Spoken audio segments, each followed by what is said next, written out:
Wait, was that okay as in? Yeah, it's live now. Oh, okay. So, okay, well, there was the bit. Okay. I'll do a countdown next time. That was really That's dramatic. fine. No, I just thought it was okay. It's like, okay, we're good to go. Okay, well, anyways, guys, after that train wreck of an introduction, I'm one I here with what is the first official episode of the Multitapped podcast. Tonight, I am joined with my fellow members, Jason from Arthur X Jason, Derek from Super Derek, and Nico from the Wii Guy, and 8-bit stereo, all that jazz. So I'll go ahead and let them introduce themselves. Jason, if you want to go first. Yes, like Mr. One I said, Jason from the Arthur X Jason Show.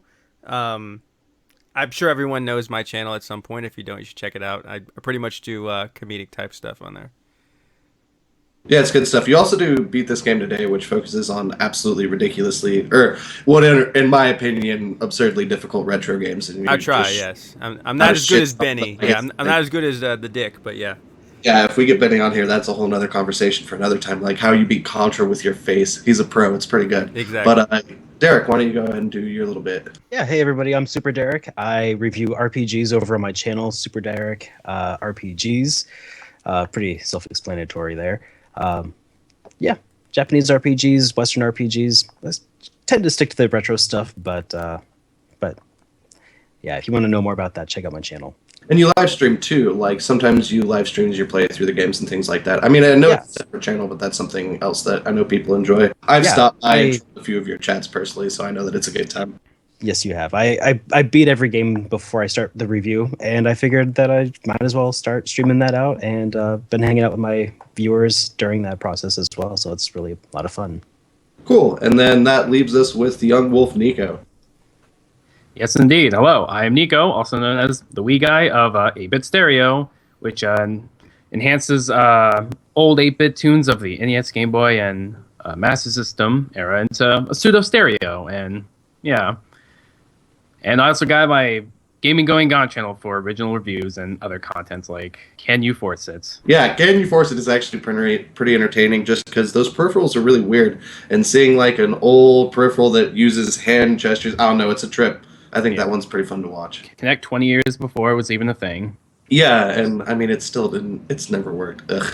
Anyways, so tonight we're going to kind of just talk about a bunch of different things, but first off, the first thing I wanted to hit was the topic that Mr. Jason brought up, and that was the Ghostbusters trailer. I figure that's something we should cover because that's something everybody's talking about, and I'm pretty sure from the little bit that we've talked about it, we all have pretty different opinions. Definitely. So, who here hasn't seen the trailer so far, or has everybody already seen this trailer? I made sure to familiarize myself before the episode started. I watched it a couple more times. Oh, that's a good idea. Yeah, look at that. He's a fucking professional, man. I try. What can I say? Exactly. Yeah. So, I guess I'll start off by just saying that I wasn't exactly a fan of the trailer. Just based on what I saw with the trailer, it seemed like they went far too over the top as far as like the comedy goes, or rather attempted to go too far over the top with the comedy and just ended up, I feel like, falling flat in the trailer. But that's just, what I saw. What did you take away? Okay, for me, it was a little bit different. And I've had this conversation a few times, and I feel like we even might have talked about this on the Guardians last week. I could be wrong. It might have just been on Veritech's stream. But I feel like it's appropriate in context. Because when we look at the original Ghostbuster movies, I agree that they weren't designed to be like slapstick, doofy comedies. But I do think that they were designed as comedies. I mean, they're extremely satirical. They're extremely dry. I mean, it's sort of like somebody trying to tell me that About Schmidt wasn't designed as a comedy. Like, yeah, that movie's black as fuck. Like, it is a really dark comedy. Like, it pulls the light out of the room, but it's still a dark comedy, you know what I mean? And so I feel like Ghostbusters was a comedy. It was just more serious. And, I know when we were talking earlier, you mentioned that you thought the original Ghostbusters trailer, like, just on its own, it could look like a horror movie. And I entirely agree with that. But I think that was probably also an intentional move. Yeah, it was definitely a slow burn. Exactly. But I think that fits within the context of when it was made and the actors making it. So, like, if you look at the current Ghostbusters lineup, I know that there's a huge argument over the whole gender swap thing, and I honestly couldn't even care about that. But. That's entirely where I stand. And the reason why I do not care about the gender swap is because I really do like the cast they got. I know that we'll get into it in a second. I know we have a disagreeing opinion on one of the cast choices, but I love Kristen Wiig. She was literally my favorite part of Anchorman 2, which for the record, I know a lot of people hated Anchorman 2, but I thought in context, Anchorman 2 was fine because all it was more Anchorman 1. It was the exact same jokes. And to be fair, when I was going to see Anchorman 2, that's what I was expecting. That's why I loved Snakes on a Plane. When I went to see Snakes on a Plane, I was expecting fucking snakes on a plane, and that's exactly what I got, so I wasn't disappointed, you know what I mean? So, when I saw the Ghostbusters trailer, I was like, ugh, this is too much CGI. Ugh, there's forced 3D. But, like, outside of that, I didn't really have any issues with it. I mean, to be fair, I didn't think it looked spectacular by any means, but it was overwhelmingly average, I guess is what I should say there. Sure. I don't know. What were your thoughts, Jason? I could have a little bit, a lot of it. Nico, I would rather let Nico go first before we go on. I don't wanna, oh, you got a big joke. That's fair, because, I mean, I have the least to say, because... It's not NES. No, I mean, I didn't grow up with Ghostbusters. I remember seeing it back on TV, like, when I was, like, 13, so I'm a bit familiar with Ghostbusters. I love it, and even like the sequel, too. I mean... For context, how old are you, Nico? I'm 22. 22. Okay, so you're a bit of a youngin. I'm 29, and that was kind of a big thing for me growing up. Anybody else? Yeah, I mean, I guess it's a little different for me too because I am 25. I turned 26 here in a couple of months. So like, it was something that was like totally around, and I watched it a bunch all the time, and you know, I was familiar with it, but I never really experienced like the release or anything like that. Yeah, I think a bit too. And that Derek and me are probably the only ones that I can think of where it was really like right in the forefront when we were children, because you know, just either just come out or was coming out. Because I'm older than Derek. I'm 34. Well, I'll be 34 this year. So it really was right there. And the second one was even bigger. It was right in the forefront of, just like Terminator 2. I know like for Nico, you know, I don't even know, he might have been born when Terminator 2 came out. But I mean, Not 3 years before. I told the story the other week. I was actually in the theater watching it, like when it released with my dad, Terminator 2. So it was, and same thing with Jurassic Park. I remember it was like, I was 12 years old. We went and saw it. Jurassic Park was definitely a thing because I was little, but it was dinosaurs. So like Jurassic Park was totally like a big. So there's a big difference when you can see it, like in the time frame that it was, you know, being put out, as far as like when it had the best, you know, graphics or the top notch shit, or just for the era of the 80s. So, but yeah, I get what he's talking about. It's kind of weird. Like Nico, pretty much everything he does on his channel was not released while he was like alive. A good majority. So only very few. It's weird because, and I feel bad for him, because no matter how many games he plays, no matter how many articles he reads, no matter how many people he talks to, Nico will never be able to experience the 80s because he just wasn't there.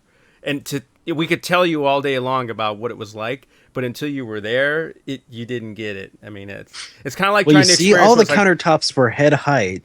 And exactly, and the same thing too is like, I mean, it's kind of like trying to explain to somebody like what Coke's doing. If you never do Coke, then you'll never really understand truly what it's like to do Coke. Coke's been around for a while though. And if that was the case, we would need Jay Dubious, but we won't go there. It's like trying to explain acid. You know what I mean? Exactly, like it's one of those fucking things, dude. Like I can say it's tasting color, but what does that mean? Exactly. That's words. Like it was like the 90s, but weirder. Yeah. I'm gonna use that. That's pretty good. But I mean, I get what you're saying. It's just it's funny you bring up Jurassic Park, because Jurassic Park is actually something I use in this argument. It's sort of like with Jurassic World. I enjoyed Jurassic World, and a lot of I don't think it was amazing. I definitely don't think it was fucking well written. But once again, I went to Jurassic World to see fucking dinosaurs, and I saw dinosaurs killing other dinosaurs and people, and a lot of them too. Like a lot of fucking people died in that movie, like way more than I was expecting. It was on point. It was cool. There was a lot of corpses, high body count. So like in context, literally all they did was remake Jurassic Park. They just did it, but you know, fucking decade and a half later. That's all they did. And I don't necessarily think that's a bad move. Same thing with The Force Awakens. All they fucking did was remake A New Hope. And I don't think that's bad, because A New Hope is an awesome movie. Yeah, like, I would okay. I would agree with you on several Star Wars movies. I would agree with you on Star Wars. I don't agree on Jurassic Park. I think they did something else with it. We won't go into that though, but I mean, something we can get into at some point, but it's just, I feel like, because context, like what's popular now versus what was popular then, I mean, that's something to be considered. And so they're really just kind of trying to remake that experience, but for like this current generation and age group, you know what I mean? And like, this might be a terrible way to word this, and I might end up regretting this, but I think people have quoted me on harsher statements before. But I think generally kids these days are dumber and have shorter attention spans and prefer, faster delivery and more slapstick and things like that. And as much of a shot against children as that sounded, I don't necessarily mean that as an insult. Like, pacing is pacing. Like, it changes. It doesn't really matter. But I think the trailer makes more sense. It looks like a movie. It just looks like a modern movie. That's all that it looks like. It just looks like a movie where somebody licks a gun. I mean, that's just kind of freaking weird. Okay, I'll give you that. And like I said, the CGI makes my fucking skin crawl. And it's not because the CGI looks bad, and I think it looks best on the Slimer. And I know chat's been mentioning that there's an international trailer that just came out that I don't think any of us have seen. No, but I did not, no. like the fucking haunted mansion blue ghosts, like Yeah. I am so not into CGI. Yeah. Like I maintain, and this is something I'm sure we can get into in a future episode. I would love to have this conversation, actually. But in my opinion, the best horror film ever made is The Thing. Yep. And the reason, in my opinion, John Carpenter's Thing is the best horror movie ever made isn't because of like the way it's written or the way it's presented or anything like that, but it's an argument solely based on the use of practical effects. The reason The Thing is such like a visceral and gripping experience is because it's really real and believable, because it's actual shit. Like when you see the head crawl across the floor, like, yeah, it wasn't a dude's head, but that was a fucking thing that fucking fell off a body and then crawled across the floor. It looks awesome. That's why it's so good. You know what I mean? And so when I see the trailer and I see like the horde of blue ghosts and the blue ghost vomiting ectoplasm, it's just like, oh, no, not this. It makes me so sad. Like, you look at the CGI used in the original Jurassic Park and it fucking looks better than that. You know what I mean? And it's because it's mixed with practical effects. So the CGI kills me. That honestly is my biggest strike I had with the trailer at all, is that it's got stupid 3D force CGI. Exactly. I will say this to kind of give a little spoiler on that. Donovan was mentioning about horror films. There is a member of Multitapped who does not get to talk about horror films, but he has a very in-depth knowledge of that, and that is Mr. Ezero. And we have already kind of planned to get him on at some point, because I've talked to him at length about horror movies, and he knows his shit. So that will be a great discussion to have, and maybe Don or whoever else likes that genre will be in there as well. But in general, let me just sum this up, because and I'm gonna trounce on people because I don't give a fuck. Okay, I want to know, and maybe I missed the point, but when I looked at Ghostbusters, the original, and see the time frame it came out, watch the trailer, see the actors, right? Now, this is before, so the reasons why they made it, not what happened afterwards. Okay, so I don't believe, and maybe I'm crazy, that Ghostbusters was released to be a kid's movie.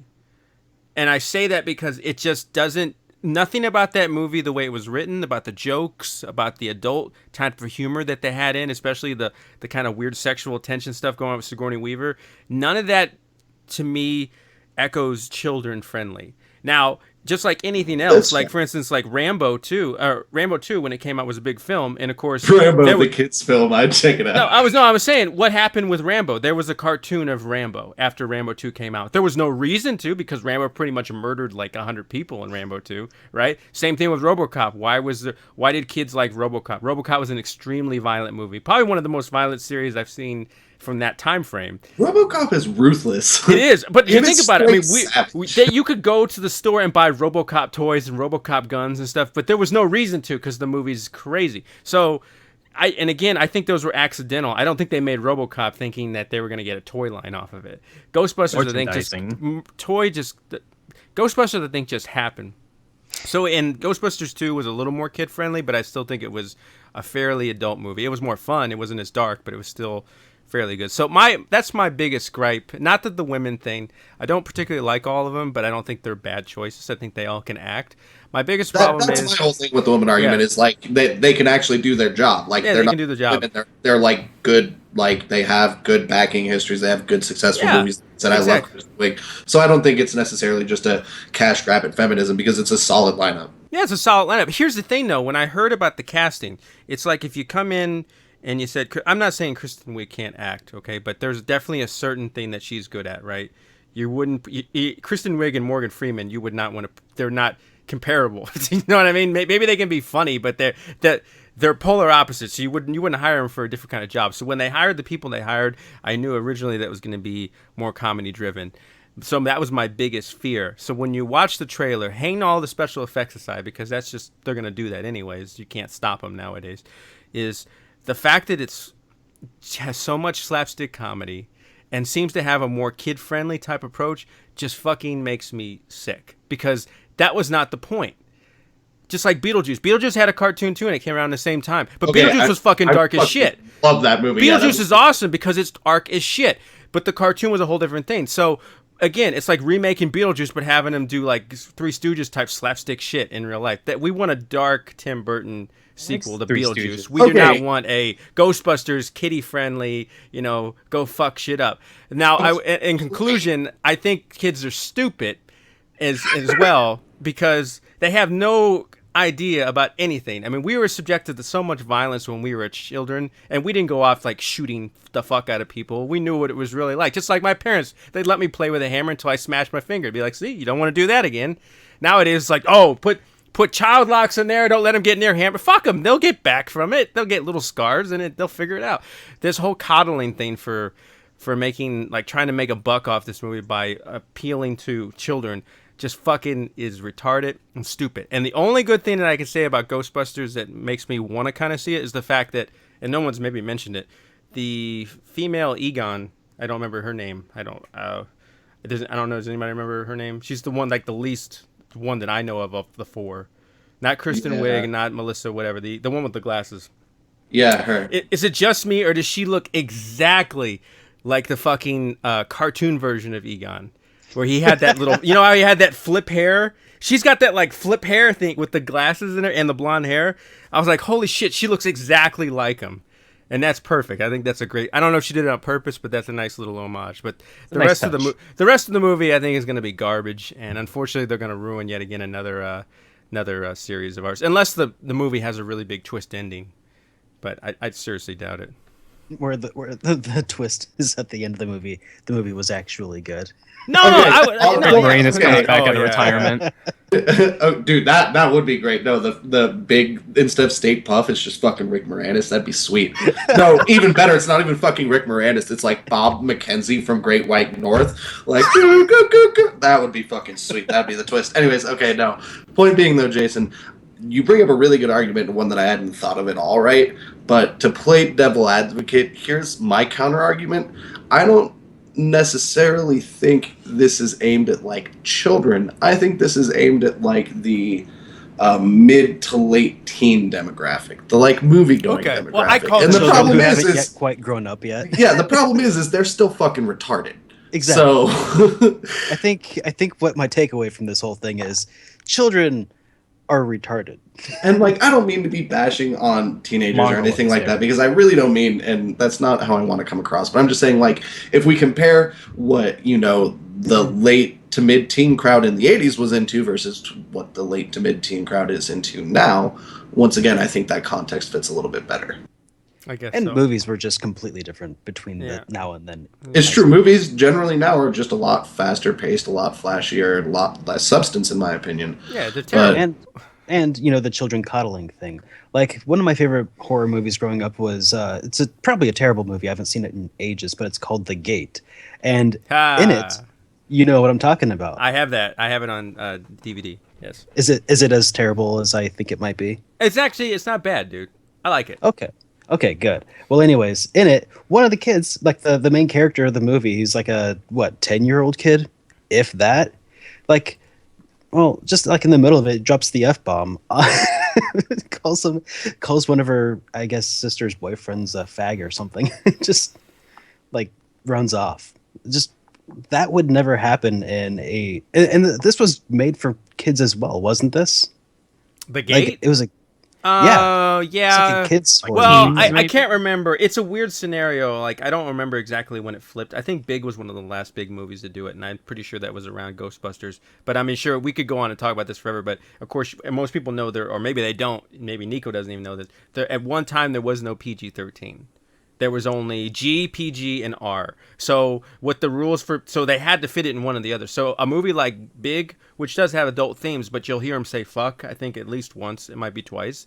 You were able to do that in a PG because there was no PG-13. I believe Raiders might have been the big breaking point. I remember reading about something that it was so violent and they didn't want to R. That They got a face is PG. fucking And they would went Doom. and then or That Raiders. one of them, yeah, and they said, well, hey, we got to have a middle thing because you can't just put like you can't have an R and a PG and they're melting and shooting people. So, Why not? but Fun. well, it was fine at the time. I mean, and then again, you're talking at one point there was an X rating, which there pretty much is not anymore. Most people don't ever give NC-17 X. basically is his replacement. Kind of, but even then, most people don't do NC-17. I mean, if you're gonna go that Yeah. hardcore, you just don't even rate it. Really, it's like That's fair. Unrated edition. Yeah. there's no NC-17 movies that I think are released in theaters. Yeah, I'm pretty there's sure no- like even 100 Nights in Sodom or whatever it is, I'm pretty sure that's just unrated. I don't think that. Yeah, is- exactly. They don't mess with that. I mean, but at one time there was R, and then there was NC-17 or X, which was more reserved for pornography. But we won't go there. There was a lot of hair, and then rightfully so, because there was a lot of hair in pornography back then. So if you ever want to see true hair bush on males and female actors, go back to the 80s. So and watch their porn or the 70s. I always enjoyed Debbie Does Dallas, which is another movie we can review later, which Nico should probably watch. Dude, Debbie Does Dallas Deep Throat combo. Seen a review of There you that. go. Yeah. There's a topic. Very like very good something. movie. Very very good movie. I think it will open your eyes to the Classics. world. Exactly. Classic.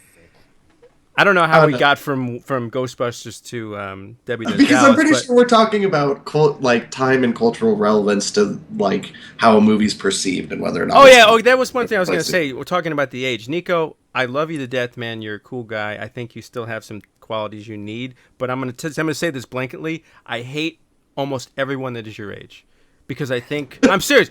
I think Makes sense. I think your generation is worthless. And I'm sure my parents thought my generation was worthless too, or my grandparents thought we were worthless. But I'm going to say this in the sense that is this: you guys think it's appropriate that everything has to be censored now. You can't see this, you can't see that, and you think if we keep that shit away from you, that you won't figure out exactly what it is. And so you're forced. They're telling you to hold in your emotions, so you flip out and shoot up theaters or fucking beat your teachers up. When that has nothing to do with it. When we were kids, my parents would take me out in the street and say, you got a problem with that kid, go over there and kick his ass. And if you come home and they beat you or you beat him, that's it. That's the end of the discussion. You shake hands at the end. Now you beat up some kid, they fucking throw you in like, in the fucking jail. It's like that. No, that has nothing. And it's a fair fight. You use your hands. You don't go over there and stab the motherfucker. What is the point in that? The whole point of growing up is to figure out that you are basically worthless and nothing until you make yourself into something. Not that you're born into any sort of privilege. So getting your dick knocked in the dirt is an essential part of growing up. So At this point, I think if- Nico's regretting showing up to the exactly. podcast. So No, it's fair. I've had a few. I've never Jason been coddled sounds most like of my life. Dad. Go chat. That's the comment. Well, see, I've what's had funny some- is I'm 25, and I had this exact same fucking conversation with one of my old coworkers. Like when I was managing those head shops, we hired this 18-year-old kid, and like he has a fucking fiance and a baby and shit, and is like, yeah, I'm into vaping and riding around on my scooter, blasting music, and I'm like, oh no. But then I saw him, and he's like, yeah, but I work like 60 hours a week to support my family and take care of them and have like health insurance and shit. I'm like, dude, you are the man. Everyone, you are swimming in a sea of retards. Like, because his friends come in, they're like, dude, check out these fucking clouds I can chuck. You want to listen to some grunge step? And I'm just sitting there like, oh my god, what is this like? So it's just funny because I get like, maybe it is old man syndrome. Maybe that just is what it is. Maybe that's what it comes down to. That's why Ghostbusters looks so terrible. Is it's just we're just getting too fucking old. Which I guess, to be fair, the argument here isn't that we think Ghostbusters looks terrible. It's that we think it looks average, which is a disservice to the previous ones. yes, Average that's the at problem. yeah. best. That's the problem. They can make good movies. There's very few of them nowadays, but there are movies that are being made that are done well. I mean, I don't even really particularly like the way they did the new Batman series, but I can give it props. I think they mixed a good thing between comic books and worthwhile themes and made them good. And I think that's an example of a Hollywood blockbuster that can be done right, that can actually tell you a story. Now, I think the new Batman and Superman is going to suck your ass, but we won't go there. So, but there are movies. There I disagree, because I was like, oh man, Batman vs. Superman is going to be terrible. And then I saw the trailer, and with the exception of Jesse Eisenberg, who I think is fucking terrible at everything he does, and I cannot stand him, I was like, oh my god, this actually looks pretty solid. Like, Ben Affleck is doing a decent job. He's not coming off as like Ben Affleck, and like, you know what I mean? Like, I'm actually pretty excited to see Batman vs. Superman. I think the trailer's really got me. I agree. Here's the thing. I think it could be good, but it's one of those things like, they're trying to slip in something because they're getting to another game. This is not a movie that they're making by standalone that it will be great because they're just worried about this. They're worried about getting 3 steps ahead. It's basically like you hiring a contractor, and the contractor comes over and does work, but he really came over to do work so he could fuck your wife. That his goal was not to fix your shit. His goal was to fuck your wife. So when I think of Batman vs. Superman, the goal there is not to make a good movie. The goal there is to set up for Justice League and set up, what's her name, Wonder Woman, and just, set this whole world up. If they would just focus on the movie, the shit would be good. You know what I mean? That's the best analogy I can think of. So that's my biggest problem with it. I can deal with them crafting a universe. I don't feel like every movie has to feel like a standalone. Like, it can exist within a universe that they're creating. And I guess as an introduction to Wonder Woman, it could be kind of annoying if it's just kind of thrown in. But if it's there from the start, like if she's there with a purpose of being there, then I could be okay. She's got tits. Here's the thing. DC is fucked. Dude, the only thing that it's DC Wonder is Woman. DC is fucked. There's no way they can do good movies. It's over. The only thing they're going to get out of this year is Suicide Squad. That might actually be good because it's actually an adult movie.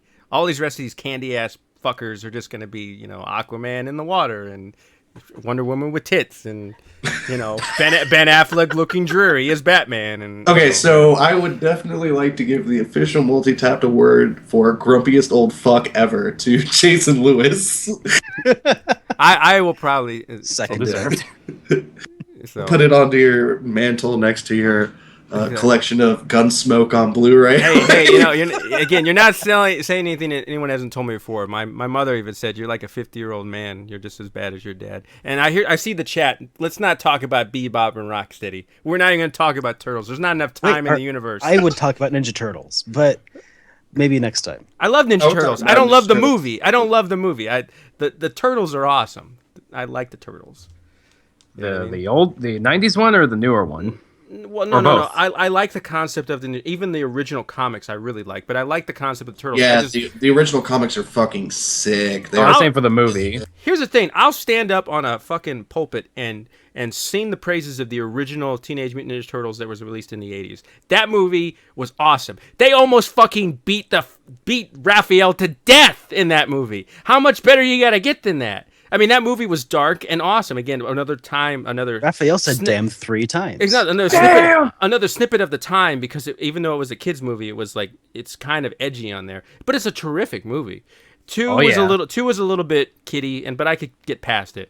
But 3, that we all know about that. But no, the new one and 2, Michael Bay should be hung in public square and stoned. Whoa! Okay, what a motherfucker! That is a pretty big statement. That is. It is a big statement.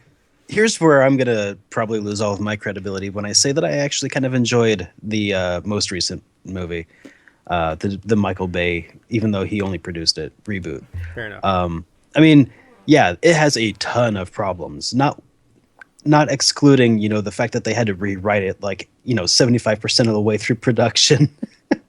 But I feel like they could have done a lot worse with it, and I feel like the new movie has a lot of potential. Well, let's be fair. When I say what I don't like about Michael Bay and what I didn't like about Transformers and Turtles, okay, you have to rate movies, I think, on 2 scales.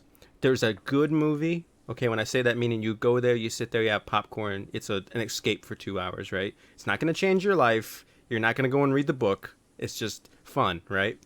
And then there's great movies that tell actual stories like 12 Angry Men, which is an old movie. But Yeah, if it's you not watch going to it- win an Oscar. If That's what I you're mean. getting. That's what I mean. So, I mean, but people aren't making Midnight Cowboy anymore. Like, have you seen what people are why? releasing Why? nowadays? Here's the thing. That's what I mean. Why are we doing? I feel as though this country has set me up, so they just want to entertain me. So I'm drooling on my nuts and basically like, yeah, I'll keep paying my taxes. I'll squirt out kids. That's not the point.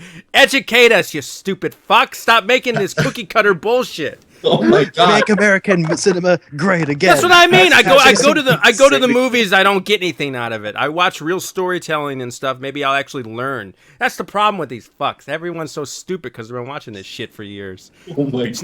It's not their fucking fault because Michael Bay's making movies like this that. salty in my life. Like, don't get me wrong. I agree with you in the sense that I thought the first Turtle movie was really bad, but I agree with Derek and Chat in the sense that I think the second movie, the trailer looks like they're going to do a better job with it. I don't necessarily mean that it's going to be good. I mean, I'll wait and see.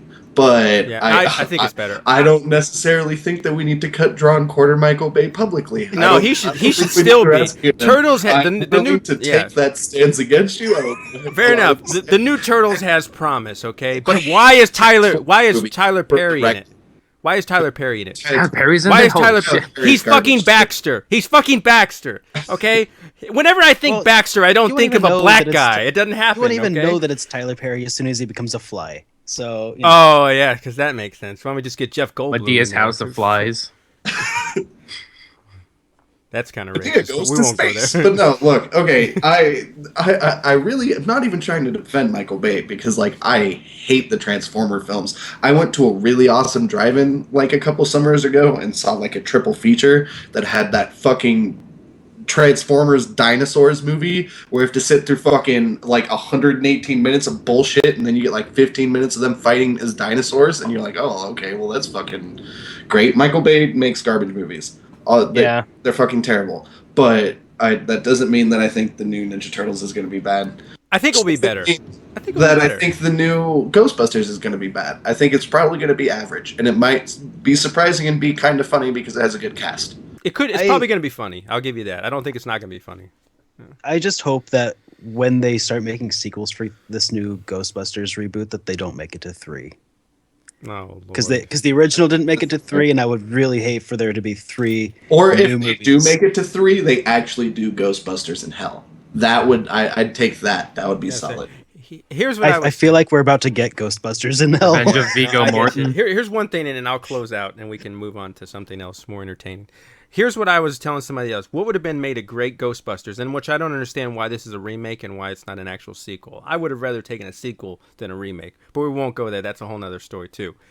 If had it been a sequel, the greatest thing you could have done for this film is to put that cheese and all that shit up there, but at the end of it, ramp it up to where it's a real situation. And they've already mentioned in there that someone built a machine to draw the ghost in. So they've already established that it may not be a spirit, it may be a person, right?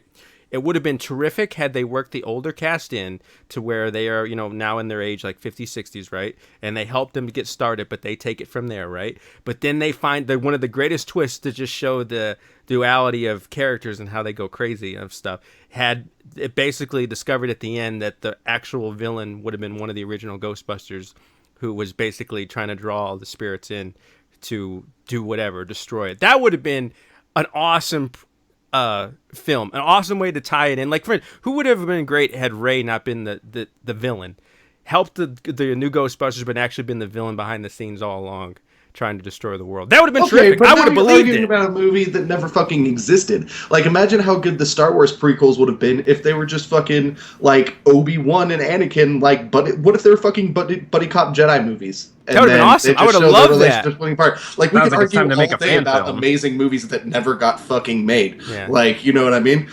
Let's talk about Bus 7 or Speed 7, the fucking space shuttle. Oh, like, we can't talk about that. Those movies never existed. Who fucking cares? Sounds like it's time to make a fan Bill film. and Ted 3. Here's the thing. I'm gonna say about 7. You talking about Fast and Furious 7? Is that what you're talking about? No, I was trying to make a speed joke, but I am over the Fast and Furious franchise. No. Which, for the record, I think that is an interesting case study to watch how a franchise goes from a street racing franchise into like a bank robbing action franchise. Oh, it's terrible.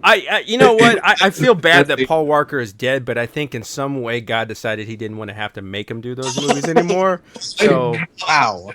I Yeah, mean, this is like the Jason Off the Rails podcast. it's not off the rails. Paul Walker was a great actor, a great activist, a great person, okay? But to have to be brought back for those movies every time had to be a needle in his dick. And there's no, I mean, that just Made like $1 billion. Let's make another Fast and Furious with The So Rock speaking- and Vin Another Diesel. billion. Yes, Speaking how of many horrible- times can I steal cars? Jesus Christ. So speaking of horrible things that went on way too long, there was another topic that I think we were going to discuss for a moment called, Lionhead Yeah. Studios.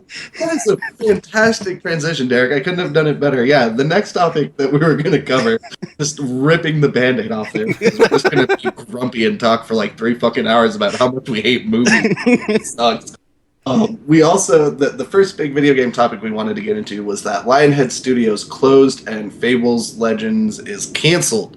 Rest in pepperonis. So there is no more Fable. There will be no more Black and White. And in my opinion, and I'll go ahead and kick this one off, I could not be happier. Personally, I think most of their games were garbage. I really like Black and White 1, and I really like Fable 1, and I think Fable 2 and 3 were bad. I know people love Fable 2, and I'm going to get fucking crucified for it, but I never was able to get into it, and Fable 3 was a joke to me. And then, I even recently played Black and White 2, and that game does not age well. It does not hold up to the test of time. So, I mean, not really earth-shattering to me, because I was kind of already beyond their projects, but... Well, as a RPG enthusiast myself, I feel like I must contribute something to this discussion, and unfortunately, I can't really disagree with anything you just said. I really enjoyed my time with Fable 1, and I also, contrary to you, did also enjoy Fable 2 quite a bit, but it definitely didn't build up or hold up to the hype, which is something that you could say for the entirety of Lionhead Studios. The games were notorious for the creator, I can't remember the guy's name, but just would, promise the moon to everybody and then... Peter Molyneux? Yeah, that's the guy. Would promise the moon and then fail to deliver on 90% of the things that he said that you would be able to do. Which is why I'm honestly not even surprised at this point. I mean, considering the last Fable was a Kinect game... That's a valid point. It's just I don't know. For me, Lionhead, and this is to reiterate, I do like Fable 1 and I do like Black and White 1. Lionhead Studios is the definition of not being able to live up the hype to me. I have tried, I even said recently tried to redo Black and White 2, and God knows how many times I did Fable 3. The first time I got an Xbox 360, it was bundled with it, you know what I mean? I've tried to sit down and play through that game so many times, and I can't do it. I don't see what the appeal is. There's so many better games I could be playing, I don't understand the fascination with them. And I guess that could be, my personal opinion, and obviously it is, but I don't get it. I really do not understand the hype. When people were like, man, Fable Legends, we're going to be getting it on Xbox One, that's when I'm going to be getting my Xbox One. I'm just sitting there thinking, fucking why? That's what's going to sell you an Xbox One is Fable Legends? I don't know. It seems weird. To be fair, though, I think a lot of franchises generally are overhyped. I'm kind of that guy who doesn't necessarily like sequels. That's my stance on Halo. Love Halo 1. I think it has one of the best campaigns in a shooter that I've played, probably top 10. Love Halo 2. Has some of the best multiplayer I've played, probably top 10. And then hate the rest of them. You know what I mean? So when people are like, oh man, Halo 5, I'm going to go buy an Xbox One. I'm like, oh my god, this shit again? So, I don't know. Manifest Destiny. Rest in peace, I guess. Yeah. Is it my turn or is it Nico already go? Yeah. If Nico has anything to say, I mean, this is they couldn't NES, give a shit about their games. I've seen the Black and White game. It looks cool. I'd probably like to play that someday. But the rest, whatever. Fable, I didn't get it. Just whatever. I don't care. Yeah, it's not really your genre of game. You seem to like faster paced, more platformy things. I mean, I'm sure I can enjoy games like that, but they never. Looking at them and seeing them, they never intrigued me to be like, yeah, I'm gonna play that. I don't like it. Yeah. Like it. Here's what I'll say about Fable. And someone was complaining that my camera's not on. So I guess if you want to see my ugly face, I'll do it right now. Hold on. Oops, that's not it. There we go. Okay. I don't know why my hair looks really long and down. I look like Daria. That's bad. But that's not. Classic That's, if Jason Daria's Lewis. in here, that's not. I'm not making fun of you. I'm making fun of the fact that I look like shit. So, Fable. Fable is the only series that I can think of, and there may be some other ones. That is it an RPG? What is it, Derek? You tell me. What is that considered? Yeah, I'd say that Fable was considered like a Western style RPG. Okay, Western style RPG. All right, so Fable, and I will say Fable. I played Fable 2 and 3 on Xbox 360. Never played Fable 1. I don't know why. I just never went back and played it. Fable 2 and 3, the only RPGs I've ever actually beaten or played multiple times through to get different endings and whatnot. But and I really, really liked it. For some reason, it just engulfed me as far as like the story and the ideas. But to be fair, most of the time I did spend a lot of time having sex with prostitutes. But that's a different scenario. I'm not saying in real life. I'm saying in the game. There was probably, Sure. Wink, wink, wink, nudge, wink. nudge. Yeah, yeah. Well, sometimes it gets cold at night, guys, and rather than pick up some chick at the bar after you buy drinks, it's just easier to give her $100. Nothing wrong with that. Kids wear protection though if you do it. Anyways, I'm sad to see a series like that go. I would hope that possibly, so I would imagine. I mean, you guys can tell me something wrong. Just because a software company goes down with a title doesn't mean that they can't sell it off later to someone else, another company that would be open to it, unless they had to sell it in bankruptcy. That's a really good point, actually. No. Oftentimes, when a company will go bankrupt, they'll actually sell off their assets, which includes intellectual properties. That's how a lot of IPs change hands. So I wouldn't be surprised if, Fable was kind of a big name, I guess. It's recognizable. Like it's one of those, and in my opinion, unjustifiably so. But it's like one of those Xbox franchises. You know what I mean? Mhm. Like there aren't a whole lot of them, but when you think of Xbox franchises, it's like Halo, Fable, Yeah, Fable was good. and Yeah. end of list. Like, Yeah. I mean, Yeah. I think it would be great. I know the Popka's in text chat, and I'm sure he could tell me some other great titles that aren't.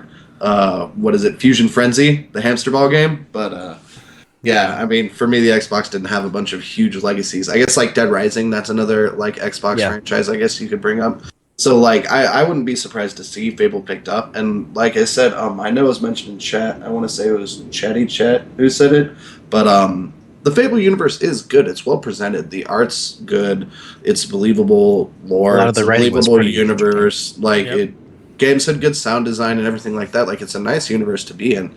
So like if a company did want to take the IP and do something with it, that's something I'd be behind.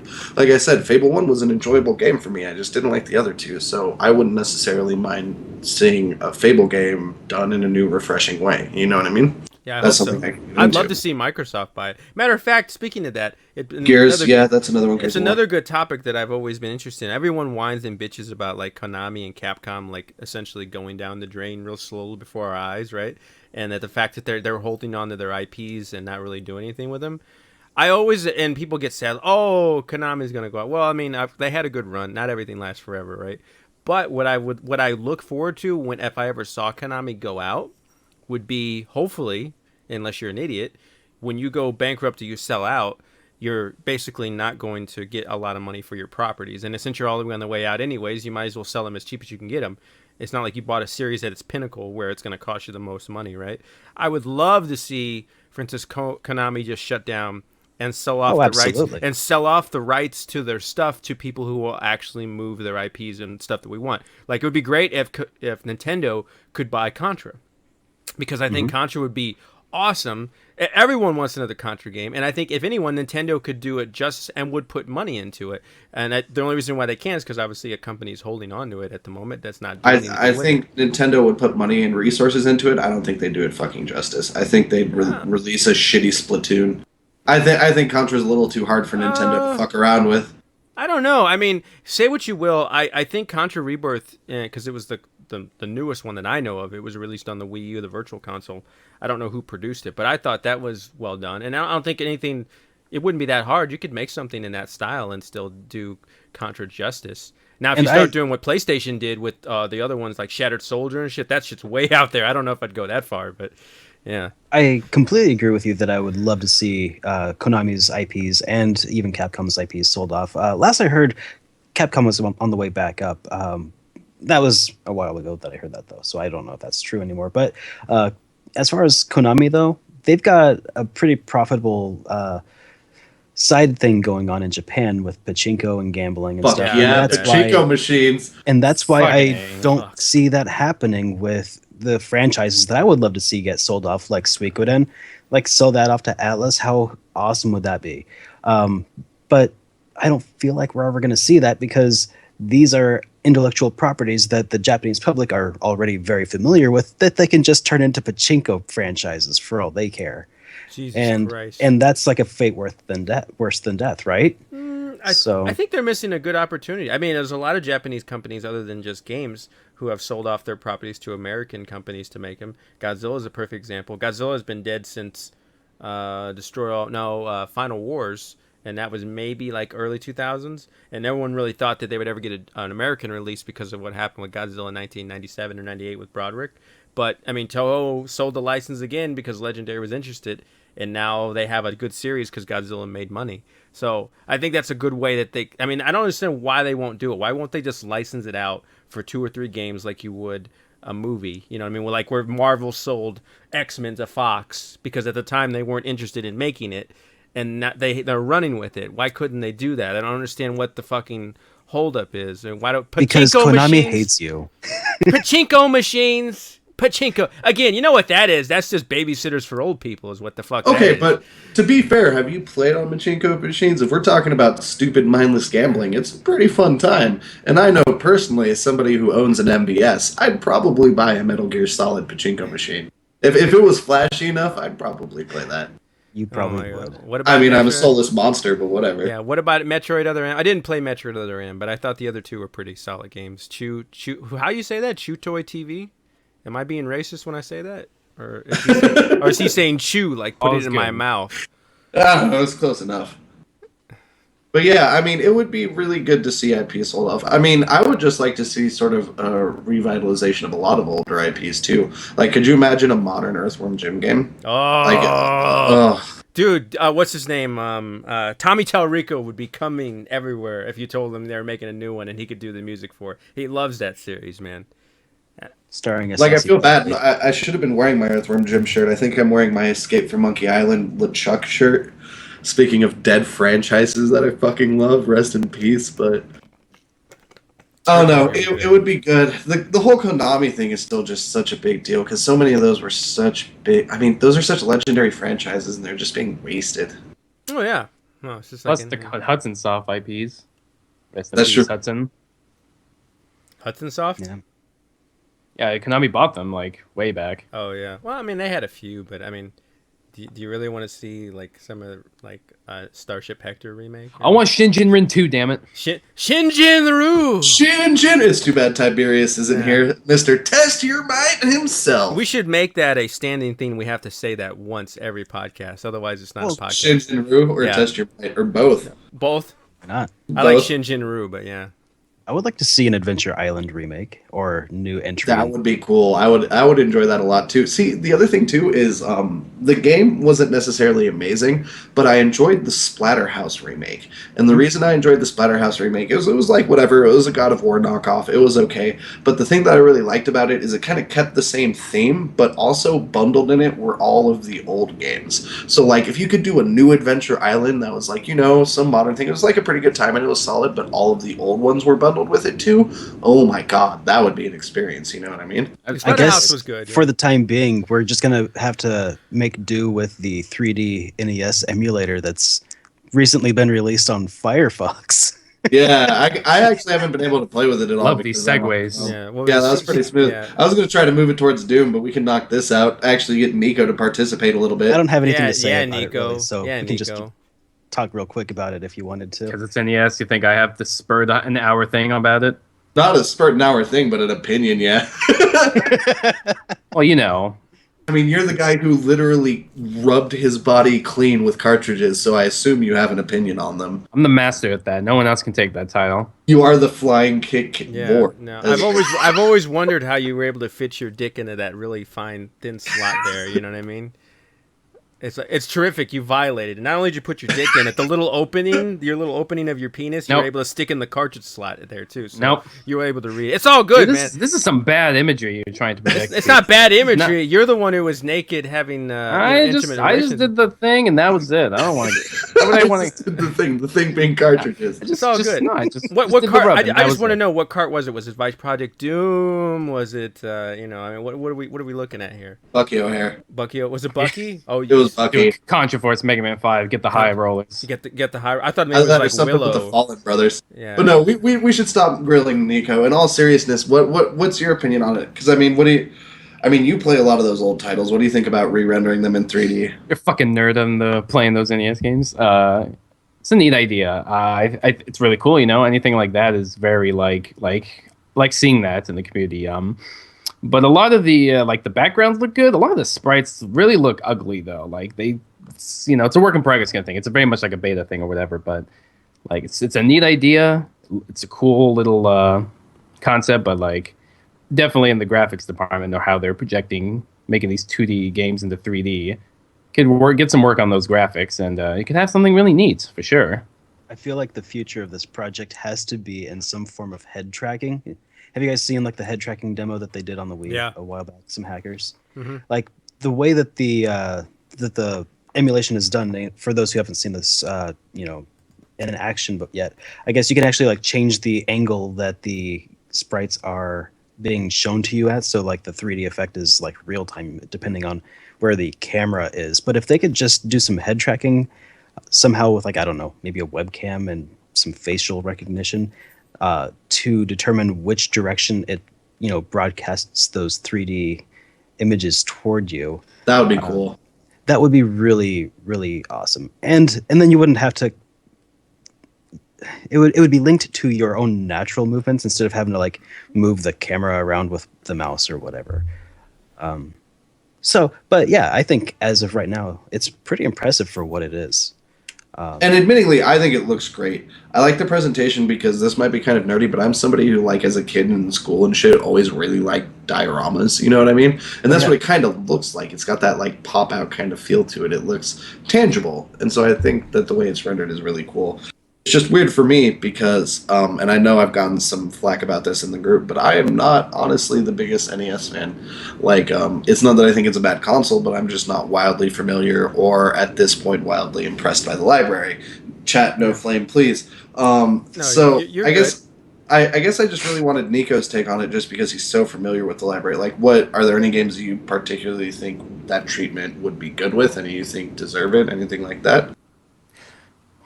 Yeah, a lot of games that I love, The Ultimate Stuntman, Vice Project Doom would be cool, Power Blade, just a lot of the other obscure stuff. I mean, they showcased a lot of the popular titles, Mario, Zelda, Castlevania, Contra.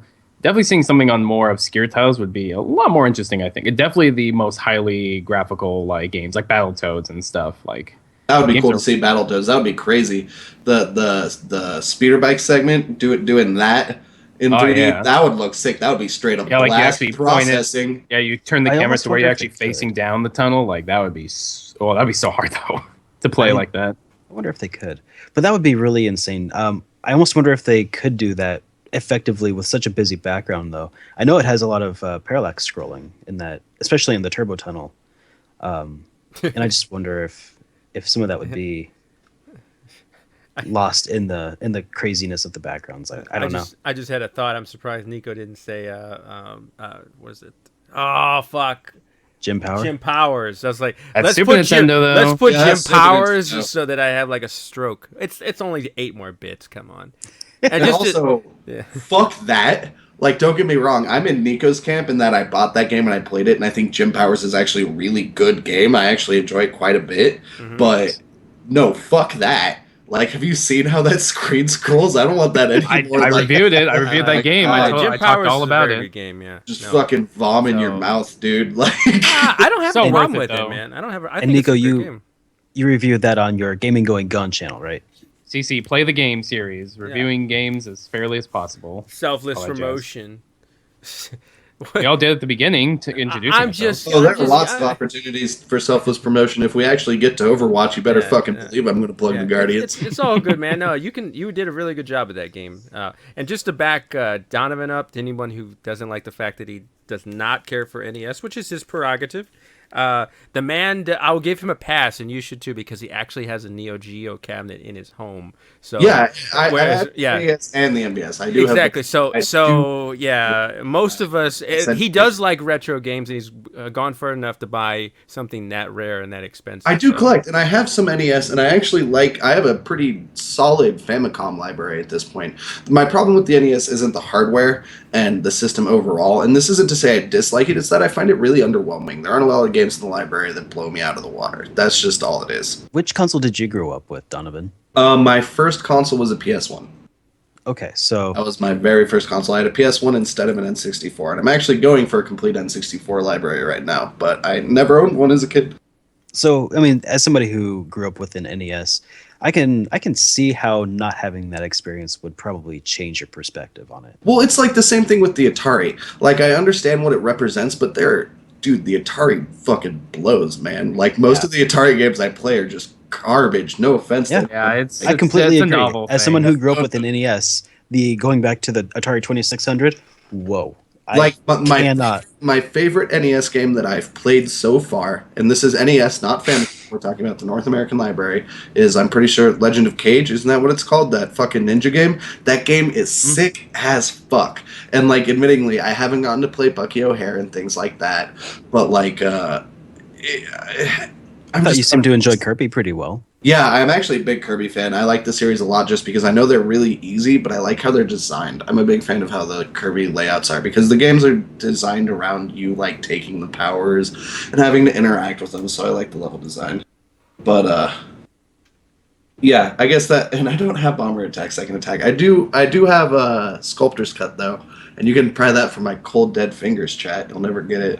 But, yeah, I guess we're at this point we're digressing a little bit. But speaking on more modern things, which is kind of my department, today not today, but recently they did release. I guess it was 14 hours. They released the multiplayer trailer for the new Doom game, and that I personally think is really exciting because I love Doom. The first Doom was the first like shooter that I really ever enjoyed. It was just super fun. I liked games like that a lot. I played Doom and it got me into like Dark Forces, things like that. And then we had this conversation slightly, and I'm sure we're going to have it again here in a second. But in my opinion, Doom 3, and we're talking about the original PC launch. I'm not talking about the HD remake or anything like that. But in my opinion, Doom 3 is one of the better horror games I've ever played. So I've been following Doom decently closely, and I'm pretty excited about it. I don't know anybody else's opinion on it. Anybody touch Just that? quick, does anyone know exactly when Doom 1 came out? I'm kind of glazing over the date. when it did. 93? Was it Sometime that in late? I 93. thought Doom 2 was out in 93, 95. I thought Doom was like an early 90. Well, Doom was ported to the Super Nintendo in 94 or 95, so it has to be around that time. Okay. Maybe 92? I don't remember. Donovan, I mean, you must have been pretty young or after the fact, because I don't think... Absolutely, yeah. 93. It wasn't something that I played when it came out, but it was something that I was exposed to, like, elementary school, I got early you. I got you. Derek, did you have anything with Doom, like, growing up when you were a kid? I think I was exposed to it as a youngin. I think my first initial playthrough, or not playthrough, but the first time I played it, because I probably died a lot, was probably the 32X version, actually. Oh my god. Wow, there was 32X. Damn. Dude, that's horrible. all right. I don't even want to know first- how, you did that. It's alright, I played the Super Nintendo version when I was discovering emulators, so... That's not. You I mean, know. but that's not 32X is shitty though. The Super Yeah. Nintendo, you can say what it is. The Super sound Nintendo's- sounds like But crap. But yeah. soundtrack... But by the time that I had played Doom for the first time, though, I had already played quite a bit of Duke Nukem 3D on my Windows 95 machine. So. That's true. Yeah, Duke Nukem. It was again sounded the same time I think as Doom 2 came out. I will say this from somebody who played a lot of early PC games, and I say early, playing them on a Tandy, which some of you youngins may not know what the hell I'm talking about. Candy. Pre-Pentium, motherfuckers. Back before you could go, yeah, mine's a 2300 megahertz. You had these crappy Tandy computers that you would load in. I used to play the original Duke Nukem, which was a what is that called? Oh, the a 2D side-scroller. side-scroller. And I used to play like games like Descent and Warcraft 1, but we could go on and on with that. But Doom, I remember when it came out, fond memories of what it did to the genre for the first person thing. And then when Doom 2 came out and they had a lot more openness for creating maps, and people did like hacks for the mods for the sounds, and you could play online even though it was really bad. Or some people would play. Well, if you couldn't play online, you would play on a network, which was really the ideal way. Of course, that kind of started the LAN party thing when they started having games like that. Yeah, I remember But, doing Warcraft 2 LAN parties. Oh, that's a whole other fucking. We can could of be worms. here for hours. But yeah, Doom 2, I followed it very closely. Had a copy. Unfortunately, I probably lost it somewhere. It was on, I think it was on like 4 floppy disks, which is amazing to me to think of a game that big could be on something quite that small. But yeah, Doom 3, like Donovan was saying, awesome game. I was looking forward to that. I reserved my copy just like I reserved my copy of Warcraft 3 because I think they were kind of around the same time. But yeah, the new Doom, man, I can't say enough about it. I think it's going to be a home run. Whereas Duke Nukem burned, a long time ago. This is going to be. Oh God, that was bad. This is going to be the one to take it to that next level. The new Doom's going to be amazing. I know chat mentioned it, and I mentioned it in chat too, and I just want to bring it up for people who didn't notice me say it. And for the record, in chat, I'm the one who's Hots One Eye, so that is me, people. But Oh yeah. Brutal Doom is amazing. If you haven't checked it out, it's fucking fantastic. It's a mod of the original Doom, but it's just updated, faster frame rate, more detailed sprites, more animations, new particle effects. It's fucking sick. Brutal Doom is great, and so like I'm big in the Overwatch community, and so I know a lot of people in the FPS community and like the competitive SPS scene. And like Brutal Doom's been going around. People have been getting hype about that and playing that a lot. So I mean, Brutal Doom into Doom remake. I mean, the hype train's getting real, dude. It's moving pretty fast. It's chugging along. And what I really like about it too is the direction that they seem to be taking the new Doom in is it feels really twitchy. And what I mean by the game feels really twitchy is it feels more like Quake than Call of Duty. It feels like a much more fast-paced Twitch shooter, which is a retro experience that I loved. I absolutely miss the Unreal Tournament games. Like some of my best LAN party memories are Unreal Tournament 2K4. Oh man, that was some time. Spires, what a map. But yeah, just Doom is something I've been really looking forward to, and the multiplayer trailer looks really cool because of this whole demon mechanic. Which, admittingly, it's only shown a little bit in the trailer, but I know you were super into this too, Derek. It looks like a player, via some means, like a summoning circle or something, can become like a demon, which is like a big-ass buff, and you fuck shit up, you got big, beefy hands, and you rip people's heads off, fuck them. But then it looks like if you kill the demon, you can then use their body to summon, like, your own demon form and do it like that. Yeah. So I don't know if exactly it's going to be like a free-for-all deathmatch or like everybody versus the demon player. I mean, who knows?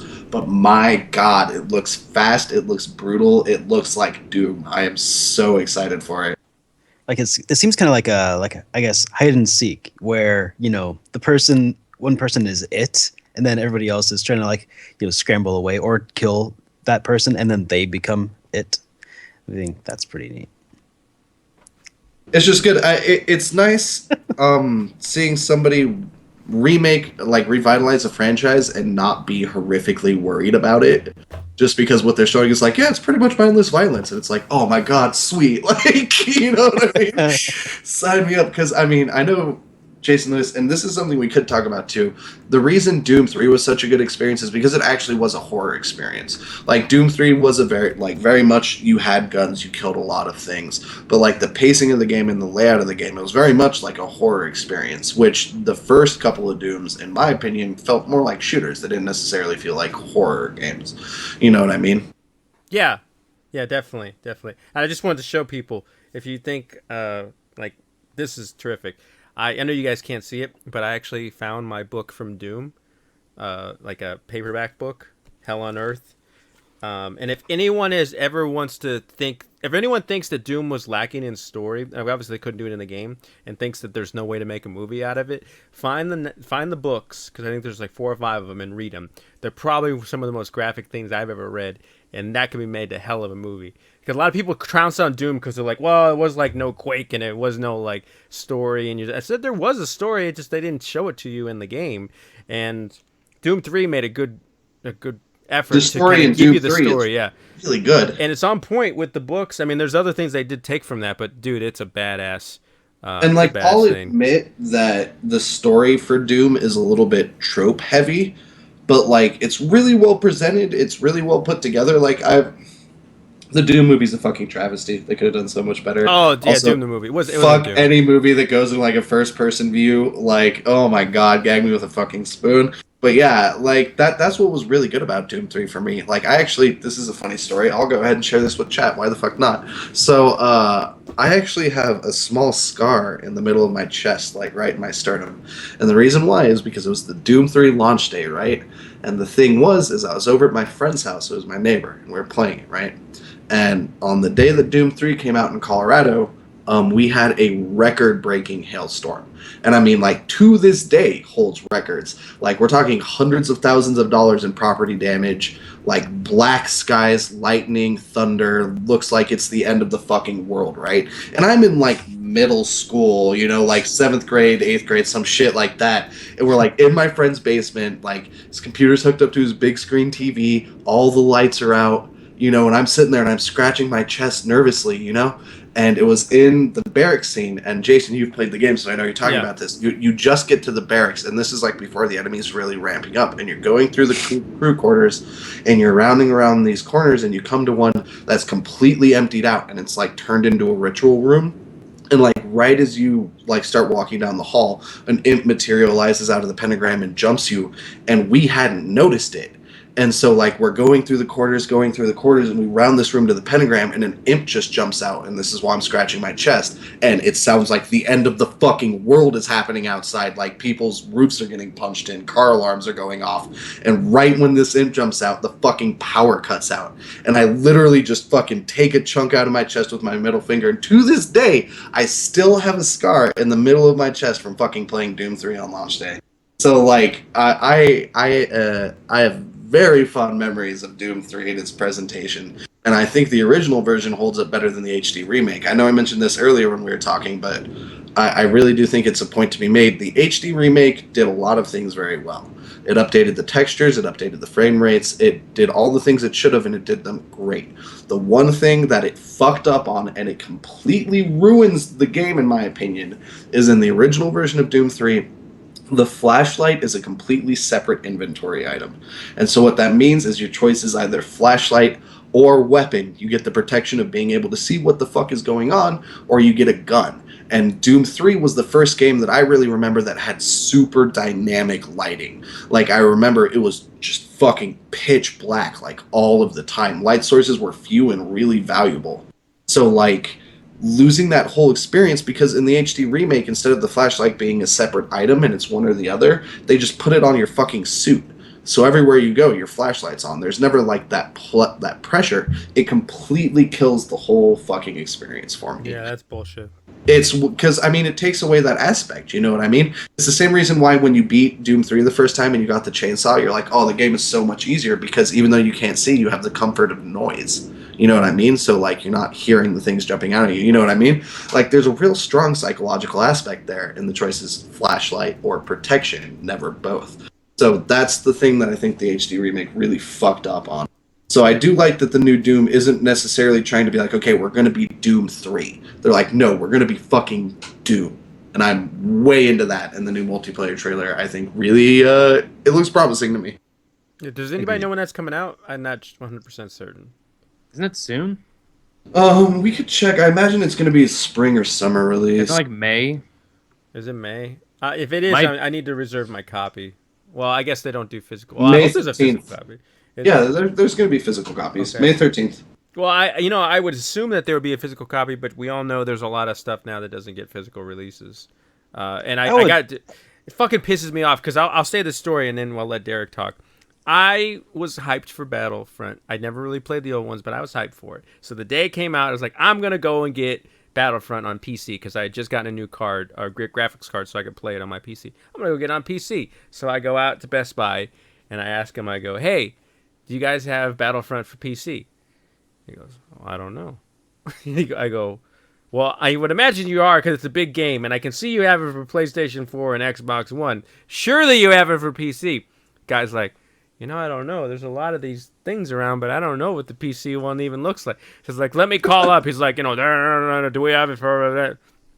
Guy gets on. It's like, the other person, they're like, well, I don't know where it is either. Let me look it in the computer. So they look it up. Oh, we have it. We just don't know where it's at. Oh, that's genius. So I had to wait like 15 minutes for them to find where the fuck it was in Best Buy. And someone actually brought me a copy. And so it's nothing special. It's just like a regular little DVD slip thing, kind of cheap. I was like, okay, well, at least it's a physical copy, right? Take it home, all excited, open the motherfucker up. I was like, good, I don't have to download shit. I'm just going to put the disc in, install it, we're good. Open it up, a fucking piece of paper in a goddamn CD box. Jason's it's not even like there's no book. Really? There's not even a book that tells you what, it's just a fucking little slip, like a digital code slip. And I'm looking at this fucking thing going, what the fuck?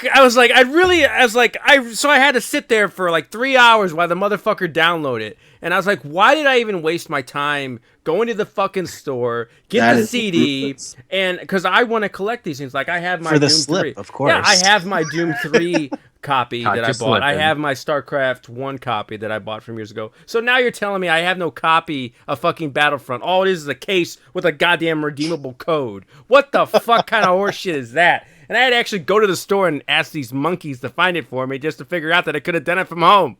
Is there at least a spot for like a CD so like you could download it and then burn it? I'm gonna while you guys talk, I'm gonna give it. I just find that so surprising because like I'm one of the 12 people who bought Evolve for PC.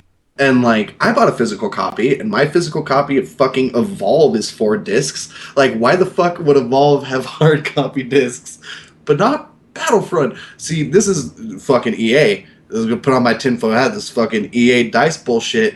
This is fucking the future, just DLC, man. They don't even want you physical discs. They just want you to do the DL all the time, so you don't mind the DLC. You know what I mean? Yeah, it's all about that DL. See. Yeah, but I mean that's absolutely fucking absurd. I would have. I mean, like, I don't even know where it is. I picked up a fucking physical copy of Broken Age, and Broken Age came with a fucking disc. Like, yeah, they all came with CD keys that are redeemable on Steam if you want to do like a digital download, but they still came with a fucking disc. Like, yeah, they came with. I don't even know. I probably threw it out in a rage, but I don't know where the fuck it is. But it's shit.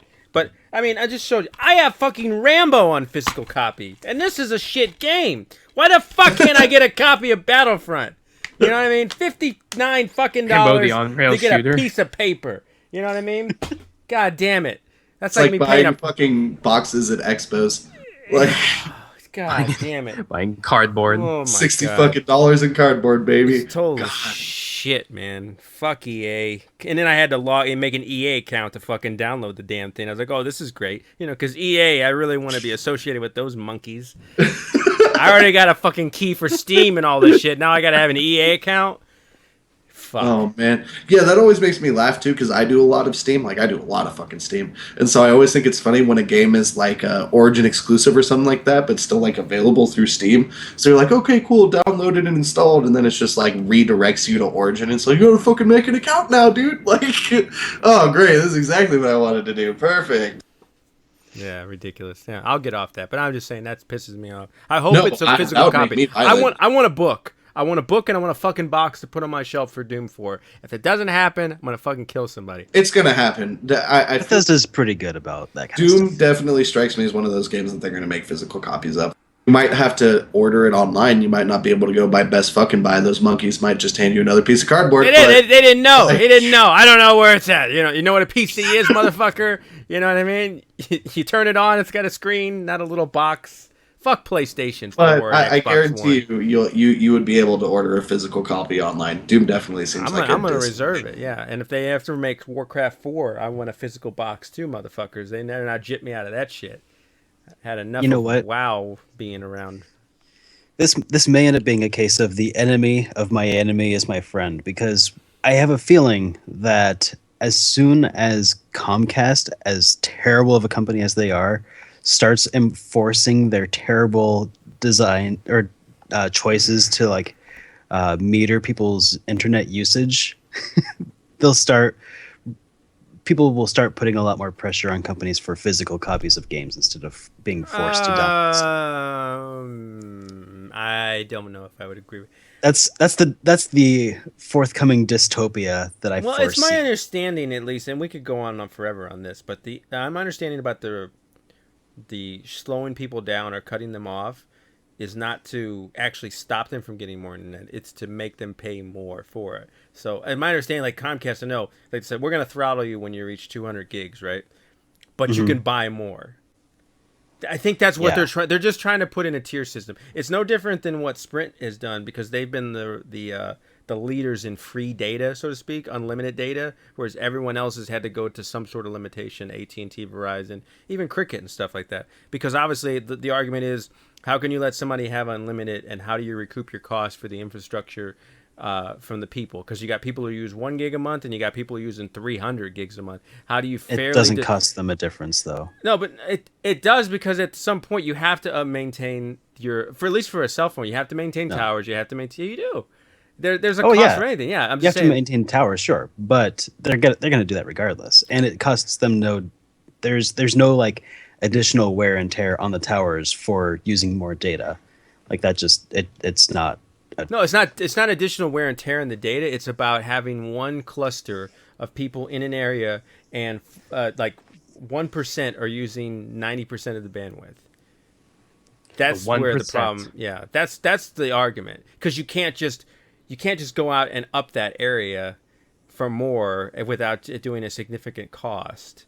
So you have to be. So the idea being there is, some people are think that the internet is just like water. You know what I mean? You just turn the faucet on, the fucking shit comes out until you get the water bill, and they're like, well, we're not going to do that anymore. But same thing there. I do believe there should be some regulation on it. I know what you're talking about, Derek, but to be fair, I mean, if majority of people who buy Comcast internet mainly use 50 gigs, but I know somebody like you as a heavy user may be using 400. I mean, at some point you've got to find some way to fairly distribute it, because if you're using it all day long and I'm on the same node that you are, you're going to suck it up. And me or you could basically take all of the speed away from everyone else. And the only way for them to up it would be to run more actual, pipelines to where we are. And then, so that's an additional cost when it's only me and you who are really fucking everybody over. So I think there is some validity in it. It is a cost, whether we want to, do it or not. But I think that's all I ever heard, is that you could pay for more. So yeah, I'm sure Donovan would have an opinion on that too. What I was getting at, though, is that if you are paying for more, or if you are at the point where you have to pay in order to get more data, then I think people are going to start demanding their data being delivered to them on discs from the game distributors, rather than this go download the game coupon code that they give you. Get that DL. I would hope so. I don't think so. I don't think it will happen, but I get you. Yeah. It'd be nice, but we're not that smart. Yeah, we're, as Americans, pretty complacent people overall, I feel. Yep. Yeah, I mean, we could make a whole argument about digital downloads and everything like that. And there's kind of one blowing up in chat right now, too. But what? I didn't hear. What are we? Who's? The argument is whether or not digital downloading games, because technically you don't own the game and it's just a license, right? If that's even fucking like a decent thing that should be like practiced at all. Well, I mean, that brings up a good point. And, here's the argument, though. This is pretty much what the argument comes down to. This is pretty much what it's coming down to, at least from my perspective in chat, is that the reason why Steam works and fuck everything else is Steam will sell you games for cents. Yep. And not only that, but Steam will also give you ways to make your own money. Like, whenever the Christmas sale happens, I get a lot of fucking games. I get games for, like, Avalanche Jared. I get games for other people. And I do that entirely through just manipulation of the Steam marketplace. Like, I don't put any money in. You know what I mean? Like, so that's a pretty cool thing that I like. Yeah. But, I mean, that brings up a good question. I could be wrong. You guys know more than me because I don't do enough PC gaming. But it's my understanding, and this goes for everything, like anything that's sold that's like a product, with the exception of maybe like, I don't know, bowls and spoons and, common household items and stuff. But I know it's a bad analogy, Nico, but like when you buy a DVD, you don't actually own the DVD. It's not yours to do with what you please. Now you can say, one might go, yeah, I can sell my DVD. But it's my understanding that if you buy a DVD, they can always retract that if they really wanted to go and get it back, or say, hey, you can't go show this to a church group that you have on Saturday night for movie night, because technically you don't own it. You can't publicly broadcast it. You're not You don't supposed own the rights to it, but you do Yeah, own the disc. you do, and but the they- contents but- of the disc. the concept of the disc, but you can't do what you want with it, so you don't actually own Right. it. You Your don't own it your 100%. ability to use the disc is limited by standard copyright law. Aren't games is kind of similar in that fashion? Yeah, I mean, those laws apply to games too. Like, I think the big argument here is that the difference between a digital license versus like a physical license is you can lose control of the digital license. Like, the big argument was like, what if you can't get into your Steam account? But in my head, and this is coming from somebody who's had accounts hacked and things too, there's not really a world where that's not the situation. Like, if I forget my information, it's recoverable. If my account gets hacked, it's recoverable. Like, if anybody logs into my Steam account, my phone gets a notification. Like you can only log in if you have my phone. You know what I mean? Yeah. Little things like that. And I think those are all countermeasures. So I guess the question is how much of that is like phobia and like, hold over from when shit wasn't like that, and how much of it is legitimate? Because the other thing is, like, we're moving into a modern digital age. You know what I mean? Yeah. Like, the fact that we have digital products and like digital licenses, like, that's the way it's going. You know what I mean? And that's not a justification of it or saying it's a good system or anything like that, but I don't necessarily think it's a terrible system. I don't see how it's any worse necessarily than what we have now. Admittingly, I like having physical copies because it's nice to have. It's nice to have like something you're holding for your money. It's nice that, like, hey, I can throw this on my system. But even then, every physical game we hold at some point is going to break down.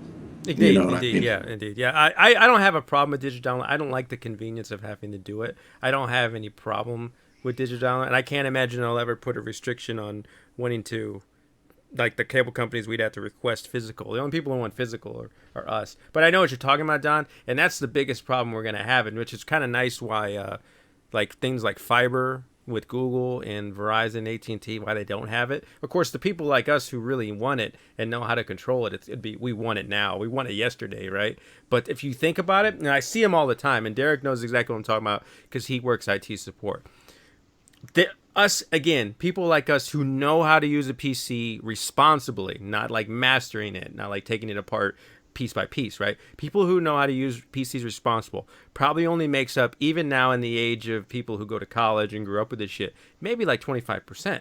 I think, because, and maybe not even that much. That's generous. That might be generous. And there's two problems.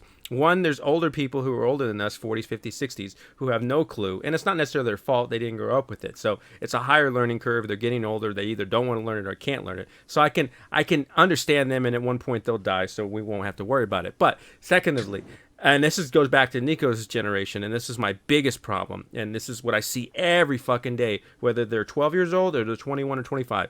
You guys, what I would assume when you grew up with this technology, like when I grew up, when I was younger and had VHS tapes and DVDs, my father made me take apart VHS cassettes, made me take apart VCRs, made me learn how it worked, because it's one thing to go up and go, yeah, the VCR, you just put the tape in, you push play, and it works. But if you know how the VCR works, you'll never feel like you're not in control or if you have to troubleshoot. The basics of learning and mastering or having a good grip on what you're having is knowing how the components work and what may happen if it fails on you. That's what you need to be basics to live in a society. Unfortunately, most of the people I meet who are in that age range were from Nico and a little bit older, but mostly younger. They know how to use iPads, they know how to use iMacs, they know how to use PCs, they know how to do all the features, even shit that I wouldn't even want to use or find useless. They can do it all day long. But when it fails, because they were not taught how that works and how when you use a mouse and it's moving on a screen, it's actually programming and there's something behind that, and they weren't taught like DOS and shit and how stuff works, when it stops working, they literally shit their pants. Like, they have no earthly idea what's going on. I mean, To be fair, yeah. if you were born like if suppose you had a kid today, and instead of showing them how to take apart a VCR, would you seriously like have them take apart a goddamn iPhone? I would. And be like, this is how. Okay, but No. also here's the thing, though, Jason. I think this is kind of an argument that's a problem with just how education's done now, and a lot of this I have to think. This is my family is teachers. I come from an education background, so this is actually an argument I've gotten into a lot. I think it has a lot to do with the internet, because the difference is now where you can just fucking Google something if you need to look something up. Like you don't have that need to learn anymore. You know what I mean? Like I knew a girl who didn't know how to read a fucking analog clock because why the fuck would she? Like she lives in an age where everything's fucking phones and computers. Like I'm not saying it makes sense because we come from times where we use that shit. But I mean like there's no need for somebody like, oh my god, my computer's not working. What the fuck do I do? Freak out like when they can just fucking Google it or like pull out an app on their phone. But you know what I mean? Yeah, but you can Google something. Like you could Google all day long why a program is failing or why a hardware is not failing. But I agree. agree. I'm not disagreeing. I'm agreeing with you. It's fucking stupid. But I'm saying that I think it's a larger problem and not necessarily just indicative of people and technology. Oh yeah, I think it's just it's just a larger problem. It's just how it goes now. Yeah. There's no retention because all of the knowledge is available. That's true. So there's no reason to bother fucking learning something because you can just look it up and fucking. I would agree with that. Yeah, and it's once you do it enough times. That's true. But Derek would probably be the first to tell me, and I think this is a good way that we should start doing it in schools. I don't think everyone has to know how to program. That would be nice because of the way we're moving with technology, but I don't think it's required. But what needs to be taught, and to some degree, because at one point there was a logic on learning how to learn, like you need to learn to this, to do that, to do this, to do that, right? Or the scientific method, you have to do this, this, and this. They should be taught how to do programming language and logic, because the first thing you'll learn in language, not about putting code together. It's not about how fast you can do it or how many different lines or databases you link up. The idea behind coding is to learn how you do it. So you do as examples like write a program to change a tire. Well, somebody might go, okay, so first you undo the nuts and you take it off. And it was like, well, that's not the first thing you learn in a program because the computer doesn't know that. You have to tell it what it's doing. How many screws are on the tire? What size is the tire? You know what I mean? What variables? Are there tires that have 4 screws, 5 screws? How tight do you have to turn them? How tight do you have to unturn them? What's the size? You have to go down to the specifics and think of the logic in that you know nothing, that what you're telling knows nothing about what it's doing. Does not have any way to look at it and discern that because you haven't taught it that. So you have to go to the base roots. And if you can figure that out, then you can logically go through the steps of like, hey, my computer's not turning on. Is it not plugged in? Is my power supply lighting up? Is this doing it? Is it my motherboard? Is it my, you know what I mean? You can go through the logic steps and then you can use things like Google to figure out what you're doing. But these children are just fucking lost. They have not a fucking, it's like, oh, my screen doesn't work. Even though my screen's been cracked for 6 months, you just doesn't work. Well, you dumb motherfucker. Do you even know how screens work?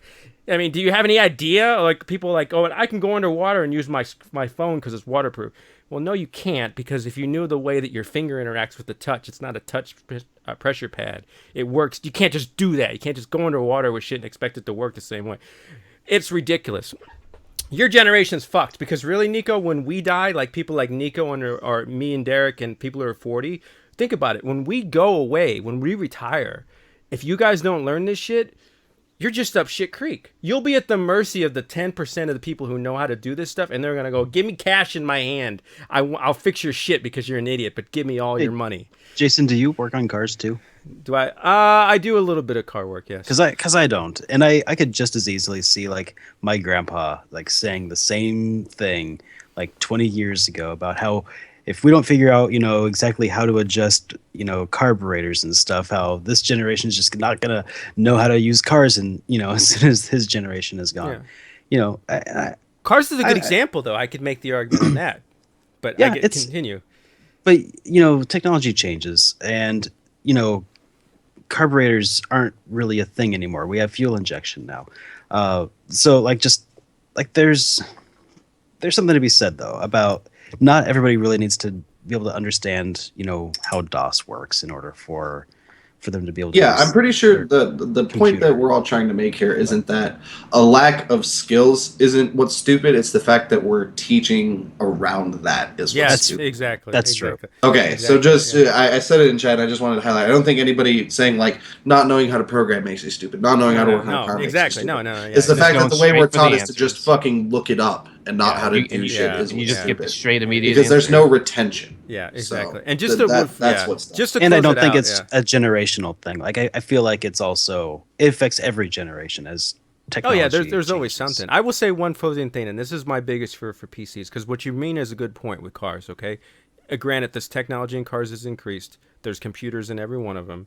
Some of them link up with the internet. Some of them are the timings are all controlled by computers, Which is horrifying, by the way. Now, when any modern car that you go to, if you open the hood, you will probably not be able to remove any components by yourself because they won't be easily accessible because they're all housed differently. But look what happened with cars. If you look at models from the 50s, 60s, and 70s, okay, they had very big open hoods in the front. You could clearly look into there and see where, oh, there's the alternator, there's the fan belt, there's the radiator, right? Because there was space. Now, when you get in a car, right, you open the hood, you might see where the battery is if you're lucky, but that's it. You won't be able to tell because everything's jammed in there. So herein lies the problem. You go and buy a 2016 car today, right? You drive it off the lot. It's got a 100,000 mile warranty or 5-year warranty, right? 5 years, you're probably good. Once it reaches 100,000 miles, shit starts breaking down. You just the average Joe, because they don't have they don't have the computers, they don't have the tools that are specially to get. They have no way to fix their cars. And even guys I know have been doing car repair for 30 years know it's really not about my ability to replace a radiator. It's about having to know the computer things in there or being able to hook it up and do the diagnostics to reset it. So here's the problem. Like I have a 2004 Mustang, which has served me very well, which is very easy to repair for 11 years. When I buy a new car, I don't think I'm going to be able to, if it goes past 5 years out of its warranty, I'm going to be fucked because I will not have the technology to fix it. And be honest, I may not be able to get my car to go to 200, 300,000 miles because I'll be at the mercy of tradesmen to fix the little things that I might be able to do for $10 that will cost me $200-300. So what they're doing essentially is they're getting you in the loop that after 5 or 10 years, you're probably just going to have to keep buying a car. So your ability to get that extra bump at the end by having a car for 10 or 20 years means you're always going to have a car payment, which only helps the manufacturers, which are the manufacturers are the ones who fucked us by changing the way you could work on a car. So basically what they're doing is they're getting into continual car payments forever and ever and ever because they took our abilities away to fix them and make them easier. So I think that's about what another. Yeah, that's what I'm worried about with computers. The same thing, you know. I think in another generation or two, essentially, whenever you have car troubles, you're just going to take it to the mechanic, and they're just going to turn it off and on again. Maybe perform a factory reset on the computer. That's inside the I mean computer. it There you sounds go. crazy, but a lot of them go, yeah, the software got corrupted, and that's why the timing's off in the engine. All they had to do was flash it. That's what I'm talking about. It's just so ridiculous that we've allowed them to do that to us. Now you'll never be able to keep a car for 10 or 20 years and not have a car payment. You'll probably always have a car payment because you won't be able to afford to repair the motherfucker whenever it stops working. That's a separate rant. We'll go on to the next one. I'm sorry. I'm an old man and I'll get off that thing. Yeah. That's fine. We're pretty much hitting the time limit there too. Like that's about 90 minutes if I'm not mistaken here. I know that you have the actual timer, but the one I'm keeping, that's what it's showing. Yeah, Plus, we're 90 minutes. That rant's a pretty good ending point. I don't think it gets much angrier, much grumpier than that. But before we all say goodbye, why don't we all go ahead and do plugs? If there's anything you want to plug or anything you have coming up, you might want to tease here. We can go ahead and do that if you want to start, Jason. Sure thing. Of course, this will be on the. If anyone doesn't. Oh, know, where people can find you. Where too. people Like, find it, yeah. Well, we'll yeah. just go for Multitap. This will be for those of us who got to see it live. Thank you for joining us. We probably will repost this on Multitap, YouTube, and also I believe Dubious will be putting it on a podcast server at some point. So we will have multiple different ways for you to see this. Some things to see up. Mr. One Eye did some very nice footage when he visited me a year ago that I will be working on that will go on the Multitap webpage. I forced him to play some very terrible games like Dracula on Sega Dracula CD. was the best one. I'm so excited. I'd play Dracula again. Fuck it. Exactly. So there's some really good footage that I'll be working on for him. And then there's a couple of VHS memories and things that you'll see on Multitap, the YouTube. So I would definitely check that out or check back with the website to see the stuff that I'll be putting out. And this month you will see the Love Challenge. So that's from a lot of different multi-tappers we participate in that, except for Derek because he doesn't do stuff like that. But Not RPG. it's not RPG. Whenever we do an RPG challenge, and list. exactly 20 hours of footage that you guys want to watch for a challenge, he'll probably participate. So, Well, what about you, Derek? What do you have coming up? Well, I'm still playing through the next game that I'm going to be reviewing, which I am playing over on Super Derek Streams, which is Wild Arms 2, which I'm looking forward to finishing. And then I'll have a review of it probably out in another week or so on my main channel, which is just Super Derek RPGs. And if you want to check that out, that'd be great. Otherwise, I just finished up a review of Dark Souls, which I'm actually really happy with. Ooh, I like those games a lot too, so that's got to be pretty good. I'm a big fan of the whole franchise. Bloodborne, oh man, that was a good experience. So, plus, I got to play through it an extra time with Jimmy Hoppa, which was awesome. Yeah, I love Jimmy. He's a fun guy. And then, what about you, Young Wolf Nico? Yes, I've actually got a new episode of Play the Game. I mean, I've said that, of course, I had the footage recording and stuff, but I got the script finished, and I just got to do, of course, shooting segments on screen and voiceover and then editing. But I hope to have it released soon, the next month or two, for a new episode of Play the Game on Gaming Going Gone, because everyone's always like, they like that. I assume most of you guys like those reviews I do, the actual original content stuff. I like to play the game because I think a lot of your personality comes through. And as somebody who spent a decent amount of time with you in real life, I think it's funny. You're a pretty fun guy to hang out with. You're a little quirky, so I enjoy those.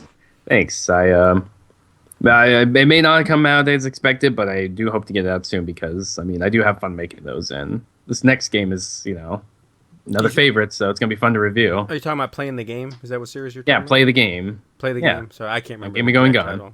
Okay, Gaming Going Gone. Yeah. No, I love Nico's material. I wish he would do more. I know he has a tight time constraint over there, but Nico does quality work.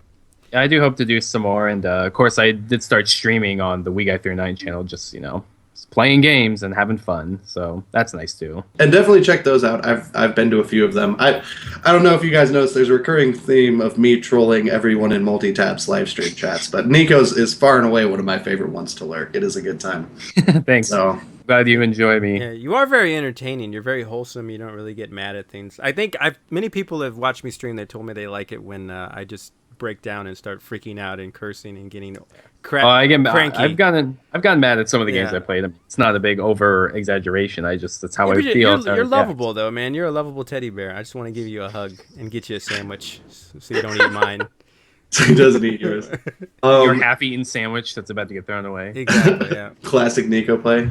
And then as far as me, if anybody wants to reach me, I'm always reachable at NA1I at Twitter.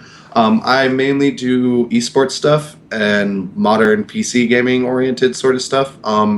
And I also do a weekly podcast called The Guardians, which focuses exclusively on Overwatch and the competitive scene and the beta and how everything's going there.